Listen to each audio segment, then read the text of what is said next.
Good morning. I'm Coach Chad Fregon with the Liberty High School football team. I'd like to thank you for coming out to our press conference this morning and open it up for some questions. Yes, go ahead.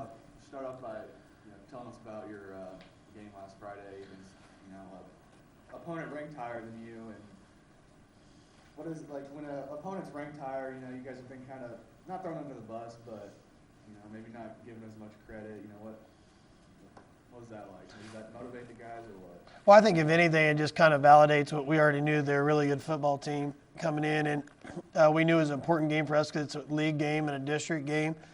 And they've earned all that just, because they won big the first week, and they're a program that's won traditionally throughout all the years. So we were just proud of our kids for being able to go down and on the road and play so well, especially early in the game, get off to a good start. And I do think, rankings are just that. They're, what people think of your team, and you can take it how you want to, but we were just proud of our kids for being able to go down there and play hard against a really good opponent.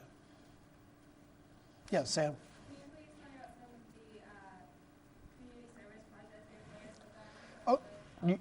You bet. Okay, thank you. With our football team throughout our year, we try to do a lot of things where we get our kids involved in the community, not only in Liberty, but throughout Kansas City. And we started last year with our kids, just giving them each a goal to do one activity. And some of them done many, but somewhere in our community, whether it be helping out at different food banks or different things like that. We got out to almost every elementary school and did their reading nights or worked with that. So we had a lot of kids participate in that. And then really two big events this summer. We had kids that helped with the Susan G. Komen Race for the Cure. That was in August. We had a couple kids that worked late at night and got up real early on that. And then also the Dance to the Cure through Studio 10 here in Liberty, where a lot of kids worked with that. So that helped raise money throughout those parts. So those are some things we did. And then with our first game, we participated with Winnetonka on their military appreciation night, and we raised about $1,200 from our team, and then it was over $3,000 total that Winnetonka that was deposited toward the Wounded Warrior Project during that time. So it's just a thing outside of football that we're really proud of our kids that have taken some initiative to go out and give some back to the community, for a community that supports them so much, and this for a good cause with that. Yes? Out of your two games in the season, who are some players that you've seen that have kind of stepped up as off-the-field leaders as well as on-the-field leaders? That's, one thing that we've been able to draw from this year is we have a large senior class, and really it's not large compared to most schools, it's just large for us. And that since we split schools, we've had smaller senior classes, and we're back to kind of where we need to be. So, but we have a nice group of leaders and really some junior leaders too that have some experience. And we tell them all the time that, a leader is a lot of different things, but really it's somebody that affects somebody else in a positive way, whether that be in school or outside of school or on the field or in practice, to see that. But we've had some kids that have really drawn on, what they've gone through to be able to help others. Jacob Zimmerman comes instantly to mind on our defensive side. He's been a kid that's out there a lot and is such a great student. Jacob McGowan's another one that's a junior that's a really strong leader with it. And then we have a lot of kids on throughout our program, Brady Newland, Jacob Francis, that have started a lot of games, and David Graves, and then that have been able to help other kids and really help bring up the level of play of people around them. Yes. I know you guys have played pretty much not perfect, but pretty close to perfect the first two games.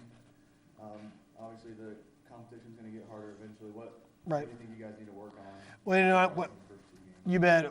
With defense, last week we forced one turnover. Jake McGowan had an interception. We'd like to get a few more, and I thought our kids really played physical and hard, and usually that leads to turnover, but Ray Peck did a pretty good job with the football and doing that. And we gave up we gave up one touchdown when our ones were in the game against Ray Peck, and it was two pass plays in a row that we had some assignment break. Really, one of them was assignment breakdown. One of them was just a great play by their Division I Iowa State signee, tight end, just made a great play on us. So just some things there that we can continue execute-wise on defense. Offensively, we've passed the ball well, but our completion percentage hasn't been where I like it. We're sitting right around 50%. We'd like to be a little bit higher than that and be a little more efficient in our passing game.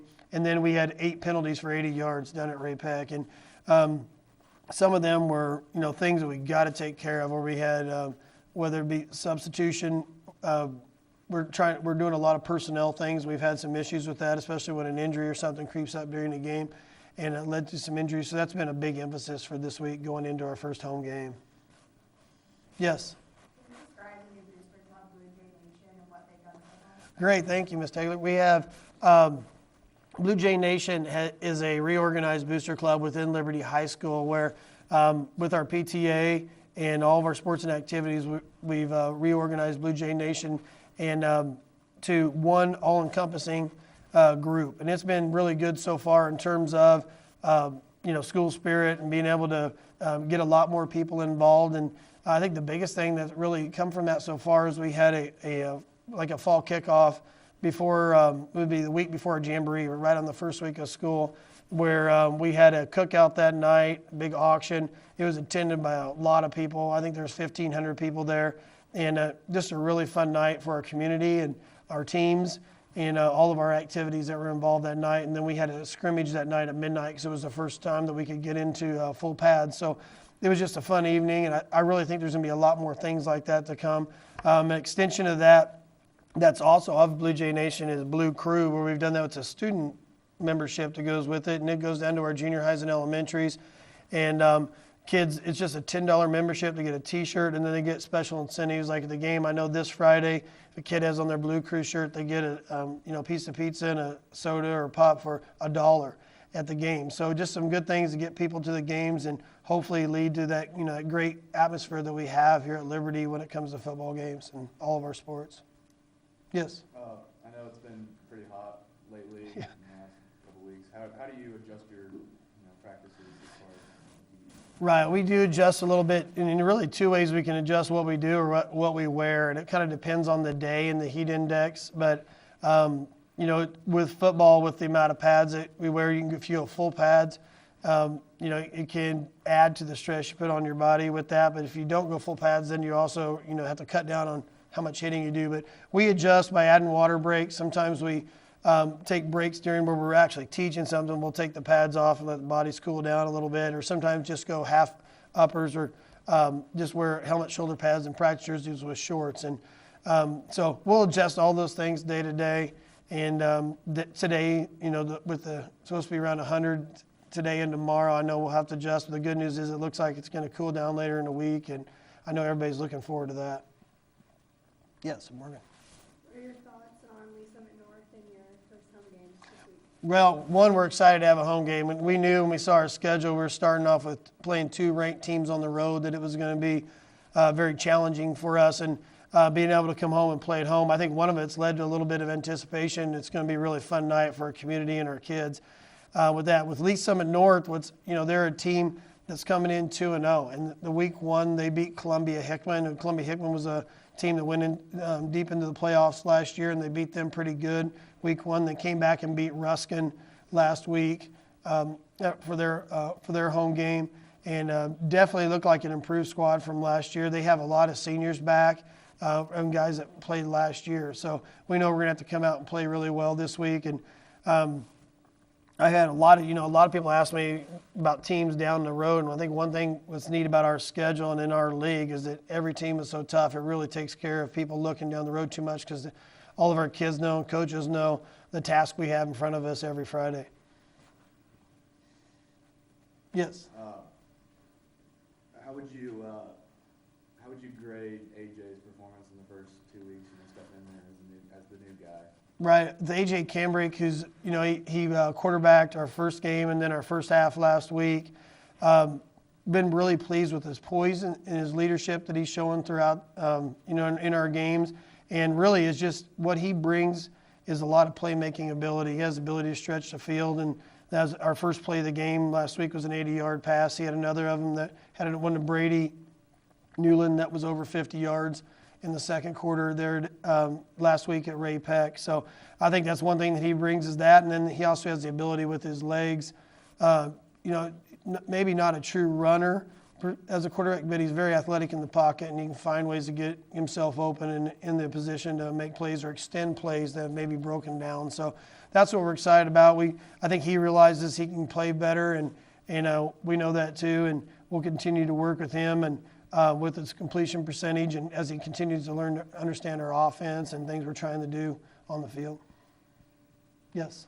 What improvements have you seen just from last season? I think one thing when you look at our improvements, one, we're more balanced with passing and running the football, and that's something we knew we had to do.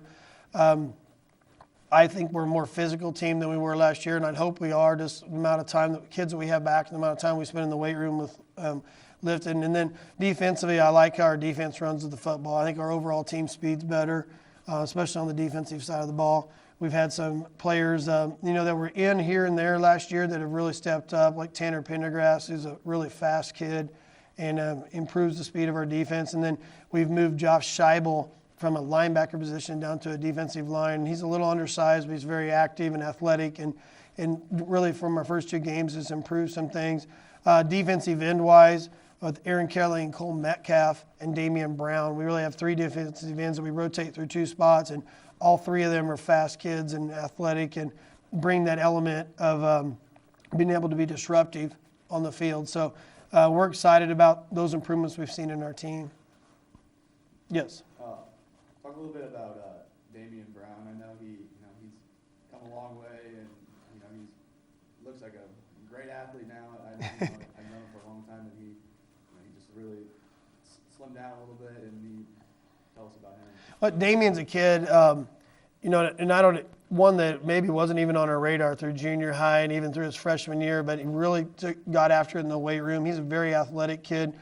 He's around, I think last year he's around 6'1". He maybe weighed 250 last year, and he's dropped down now where he's around 200 or 210, and really he's extremely fast for his size, and just has a real knack for the ball. And probably the biggest thing with him, he has a motor. He really goes all the way to the snap. He's relentless as a pass rusher, and it shows up on the field. So we're excited about him, and he's just one of those kids that has done what we've asked for quite a few years, and he's put himself in a position where he can compete and be a really competitive player in our conference in the Suburban Big Six.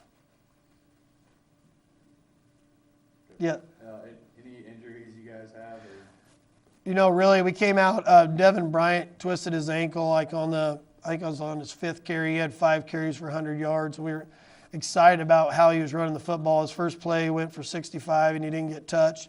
And he twisted his ankle. We feel it's minor, and yesterday he jogged and cut a little bit on it, and we're just going to go day by him, but we're expecting him to play Friday, and really that's all we have for injuries right now.